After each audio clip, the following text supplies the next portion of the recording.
It's made in the right order. Bonjour tout le monde. Bon matin. Hello everyone. Merci Mona de l'introduction. Ladies and gentlemen, Canadians are watching from coast to coast. I just want to start. Je vais saluer d'abord ma collègue, la ministre Joly. Merci Madame la ministre. Évidemment, on sera au rendez-vous. C'est ça le message qu'on vous envoie ce matin avec la ministre Joly, le ministère de l'Économie, le ministère de l'Industrie ici au Canada. Ma collègue Paddy Haidou, qui évidemment va représenter tout le secteur des travailleurs. Puis j'en profite ce matin de remercier les différents leaders syndicaux qui sont avec nous ce matin. Merci de votre présence. This is Team Canada at its best. We need our workers, we need our unions, and I want to say special thanks also to all the workers behind us. You made us proud. We're stood up for you. We're going to stand up for you. We're going to stand up for industry. We're going to stand up for business. And we're going to stand for Ideal Roofing. That's the message. That is the message this morning to all of you. Je veux saluer évidemment mon collègue, le ministre Solomon, qui a joué un rôle important aussi dans la réponse qu'on va donner. Et I want to say thank you to all my other colleagues which are joining. I won't name them because as Mona said, there are many, many colleagues who are joining. But I think what Canadians can see this morning is that we stand united. We stand united in our response. We stand united in our resolve. We stand united in fighting for Canada. Et je veux évidemment remercier les gens d'Ideal Roofing de nous accueillir aujourd'hui. Philippe en particulier, très fier avec ton père. Imaginez un peu une entreprise qui a été fondée il y a près de 100 ans dans une ancienne gare d'ici à Ottawa. Vous entendez même encore le son, et qui est maintenant à sa 4e génération de dirigeants. Donc, Philippe dirige une entreprise et qui emploie 350 personnes à Ottawa, à Toronto, à Montréal. C'est une belle histoire dont nous pouvons tous et toutes être très fiers. You are a true Canadian success story, and a big round of applause to you and the 350 workers.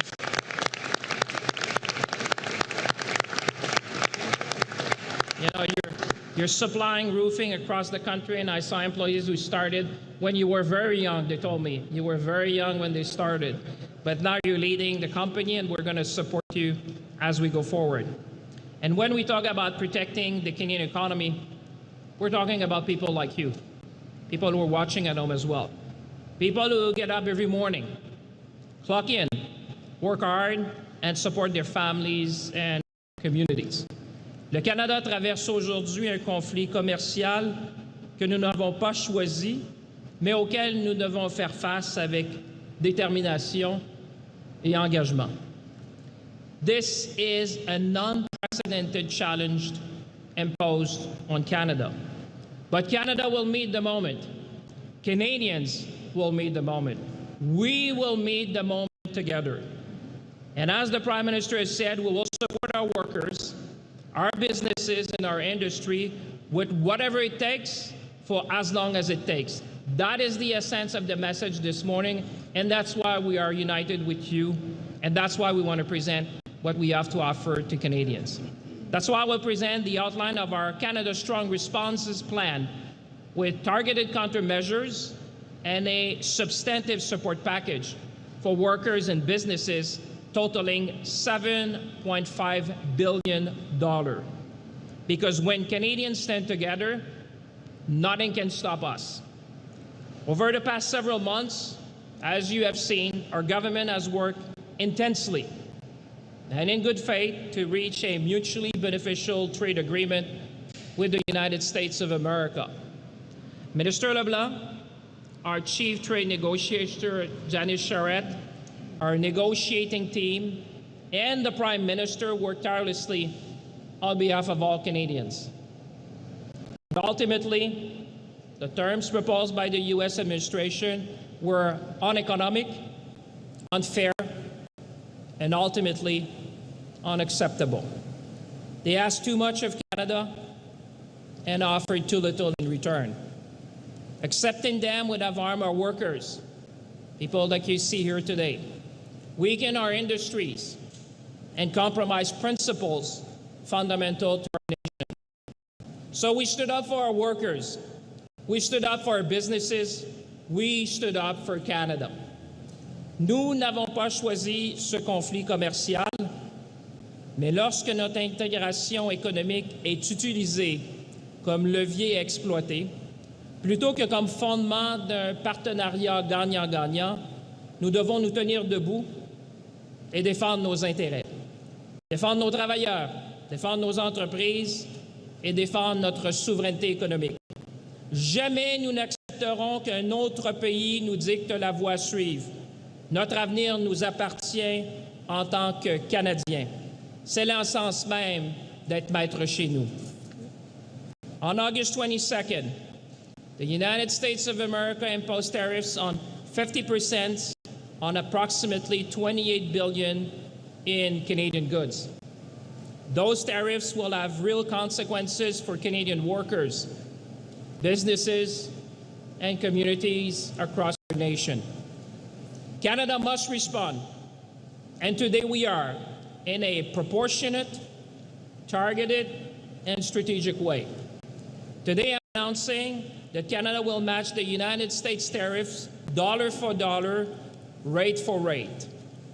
Effective September 8, Canada will impose counter tariffs of up to 15, 25, or 50% on $27.6 billion in imports from the United States of America. For each product, our tariff would match the American tariff on the same type of Canadian good. Notre objectif est de protéger les travailleurs, les producteurs et les manufacturiers canadiens, comme on voit ici ce matin, tout en plaçant les produits fabriqués ici dans une meilleure position concurrentielle sur le marché canadien. Un peu l'essence de ce qu'on discutait avec Philippe ce matin, de donner une chance à nos entrepreneurs, nos bâtisseurs canadiens de pouvoir être compétitifs sur le marché canadien. Notre réplique visera notamment des produits dans les secteurs de l'acier et de l'aluminium, des appareils électroménagers, de l'équipement agricole, des pâtes et papiers et de l'électronique. Our existing counter tariffs, including those on automobiles, will remain in place. Canada's remission framework will also remain available to mitigate unintended consequences for Canadian businesses. Canada's counter tariffs are designed primarily to provide protection for Canadian industry impacted by U.S. tariffs and allow them to compete against U.S. products in the Canadian market. It's all about fairness, it's all about level playing field, it's all about supporting Canadian workers and Canadian businesses. Il est bon de se rappeler que le plus grand pouvoir que l'on a, tous et toutes, c'est notre propre pouvoir d'achat.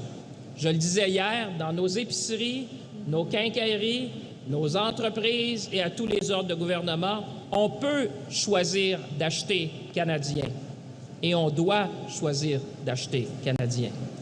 Counter tariffs are only one part of our response. We must also provide businesses with liquidity and, most importantly, keep Canadians working. My colleagues, Minister Joly, Minister Hajdu, and Minister Solomon will present the new and very substantive measures under their respective programs. And I think workers, families, and communities around the nation will see that we're going to stand by you, as we have always done. As Minister of Finance, I will make changes to the large enterprise tariff loan facility to make it more flexible, more responsive, and better able to support major employers affected by tariffs across the country. And I will work closely with my colleagues, Minister Joly, in making sure that we do that as swiftly and efficiently as possible. In fact, our approach is guided by three principles that we have discussed among ministers, that we are committed: rapidity, simplicity, and agility. Because businesses facing immediate pressure need programs they can actually access quickly and efficiently. That is the feedback we receive. That is the commitment that we're all making to you today. Canada can act because we enter this period from a position of strength. And I want Canadians to have confidence. We have the lowest net debt to GDP ratio in the G7, the second fastest growing economy in the G7, and a AAA credit rating. Et la discipline budgétaire dont nous avons fait preuve nous donne aujourd'hui la capacité d'appuyer les travailleurs et les entreprises aussi longtemps qu'il le faudra. So in conclusion, when the United States of America asked too much and offered too little, we made a choice. We chose Canada. Nous avons choisi de défendre nos travailleurs, nos entreprises, notre culture, nos langues officielles et notre capacité à décider de notre propre avenir. So now, let's continue to build Canada strong because we are the true North, strong and free. Merci tout le monde.